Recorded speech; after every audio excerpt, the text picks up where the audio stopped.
Every major gun company right now is cranking out the product line extensions, new finishes, limited editions, carry comp models, and for a lot of them, they depend on this novelty to drive sales, and it's become a core part of their business model. Glock, however, has been doing the opposite for a very long time, and so far it's worked. Glock to this point has been content to release a new generation every 7 to 10 years and kind of leave it to their customers to improve on the products as they see fit. That's kind of been their secret strategy. And combined with their extensive presence in law enforcement and one of the most mature brand ecosystems out there, Glock's patience has built a moat that has insulated them from the kind of competitive pressures that a lot of other gun companies are facing. The Gen 6, which launched in early 2026, brings real quality of life improvements that a lot of people have been asking for. But the question I keep coming back to isn't whether the gun is good enough for today's market, but is it good enough for tomorrow's?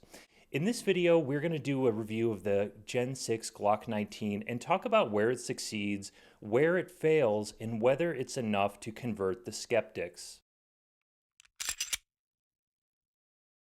So what makes the Gen 6 Glock 19 so good? I mean, a lot of it has been said about this topic over the years about the Glock 19, but for me, it's still kind of tricky to pin down what is so good about them.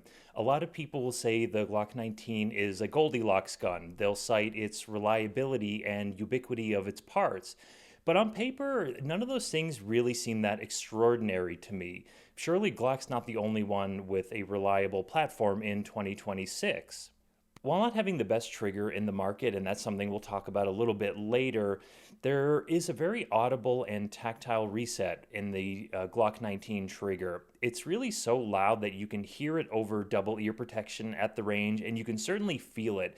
And that is something that really leads to great control and speed, and that's something I've grown to appreciate with my time. Unlike a number of other guns I've owned and shot extensively, the feed ramp on the Glock 19 just doesn't seem to get dirty at all. Glock uses a proprietary high-strength cold hammer-forged carbon steel that just doesn't seem to attract carbon and dirt like other guns. And the frame also stays remarkably clean, which I appreciate in a carry gun. Speaking of the frame, the grip is definitely a noticeable improvement over previous iterations. It's not a sandpapery grip like the M&P 2.0. It kind of feels like you've done a handstand on your kid's playroom floor and walked all over a bunch of Legos. Kind of has that chunky texture to it, which is nice and doesn't slip when you're doing a long shooting session, but it doesn't kind of bother your skin as much as the sandpapery type of grips do. So that is another good thing.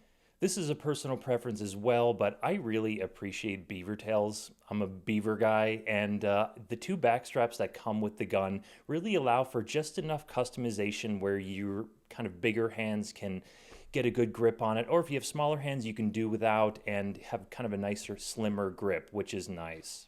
The optic system is minimalist but functional. The plates that come with it kind of provide a flush fit for most of the optics out there, I believe, and that's definitely a big improvement over the Gen 5 MOS system, which kind of sucked.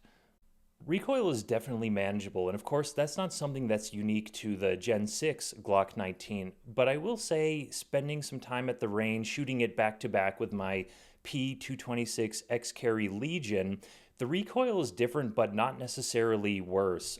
And for context, my 226 is 10 ounces heavier, aluminum framed, and the Gen 6 Glock 19 is just a carry gun that's actually fun to shoot. And I think that's important because if it's fun to shoot, you're going to shoot it more. If you shoot it more, you're going to get more proficient with it.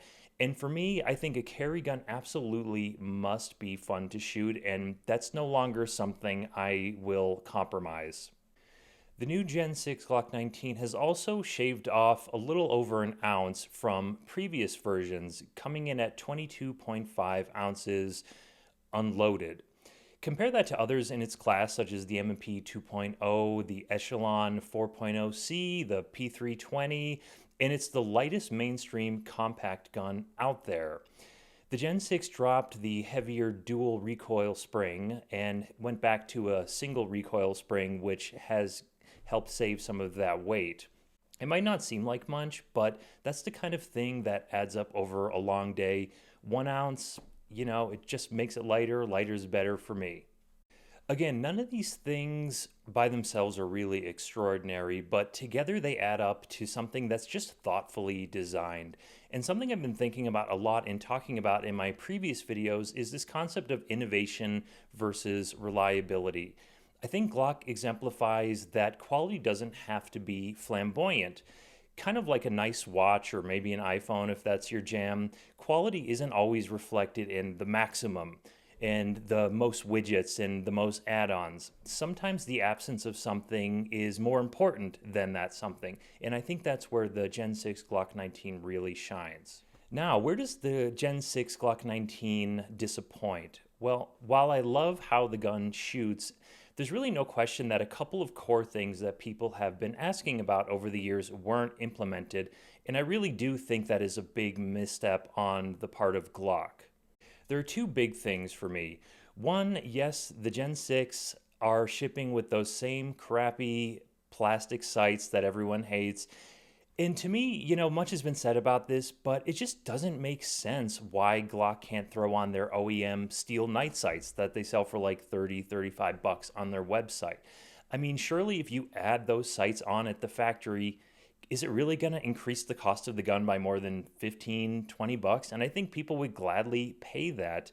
I think it's frankly ridiculous, and it's one of my biggest gripes with Glock. I mean, prior to owning this gun, I had just never had a sight pusher because I'd never replaced my iron sights. And so, once you get the sights and then the sight pusher, that's another like 75 to 100 bucks at least. And I just think it's kind of ridiculous that Glock hasn't come into the mainstream with those metal sights. And putting that aside, to me, I think the plastic sights also reflect that Glock hasn't fully integrated the optics system into its DNA. I mean, why bother having this new optic sight if you're still going to ship with those crappy sights? The Glock trigger is something that a lot of people have complained about over the years, and I think it's another missed opportunity. You've got great triggers on similar or cheaper guns out there, CZ, Walther, some Canics, for example, and they just have better triggers out of the box. And the Glock 19's fiercest competitor, the M&P 2.0 Compact, has a great trigger out of the box. And when you add that the M&P also has the steel sights that come with it, I just think, it's a missed opportunity. Frankly, personally, I've come around on the Glock trigger and I don't hate it. I've added a polished OEM minus connector from Overwatch Precision, and that helps drop about a half pound. And, after shooting it over 1,000 rounds or so, it's really broken in. But again, honestly, while the trigger isn't a huge complaint for me, I think when you take it alongside the plastic sight issue, I think it's just going to be a deal breaker for some people, especially those customers that Glock really needs to convert. Those are the people who are fleeing one brand for one reason or another, and they're looking for a new carry gun. And I think Glock needs to win these people over, and I think giving them a seemingly lesser gun on paper is just not going to do it. Like it or not, duty carry or not, I think people have been spoiled by the number of great triggers out there. I don't think Glock needs to abandon its ethos, however, and just think how incredible a Glock could be with just a little bit better trigger. Because again, a company always needs to attract new consumers. That's just how it works. I mean, Glock has already got the Glock fans. What they really need to do is convert the people who are fleeing from other brands from one reason or another. And these are the people who are going to be picking up a Gen 6 and entering the Glock ecosystem from now. And I just think the company should have done more to lure these new people in. What challenges does Glock face? And I think there are a couple big ones. Glock has figured something out a long time ago that most companies never do, and if they did, they probably don't know how to implement it. And that is, in the Glock ecosystem, the consumer is the innovator. The aftermarket is Glock's secret product strategy. Think of all the incredible companies that have come out to support the Glock ecosystem. You've got Radian, Apex, Johnny Glocks, and a number of other trigger manufacturers. They've basically been doing Glock's R&D for them for years, and their innovations, and others of course, have kind of trickled into the mainstream and pushed the envelope forward. But regardless of how good Glocks can be, I think there's some very real headwinds, at least in the civilian market. As I mentioned, the reliability thing is kind of a given now, and the question remains whether the Gen 6 is good enough to keep the American market interested with so much external pressure mounting. A number of states are moving to make Glocks either illegal or very hard to get. California law bans the sale of most Glock models starting July 1st of 2026. Connecticut, Maryland, New York have similar things going on, and we'll see what happens. It's not clear to what extent these pressures are going to influence or impact Glock's business going forward in the long term, but I think it's clearly motivated the company to make some moves, which is something we've never really seen from them before. The Gen V debuted in 2025, just a couple of months before the Gen 6 came along. The Gen V was kind of a bridge between the old and the new Glock. The previous generations have been discontinued, and I think it's fair to say that the Gen 6 represents the dawn of a new day for the company. Historically, Glock, which is a private company, has just had a different business model than, say, Smith & Wesson, which is a public company.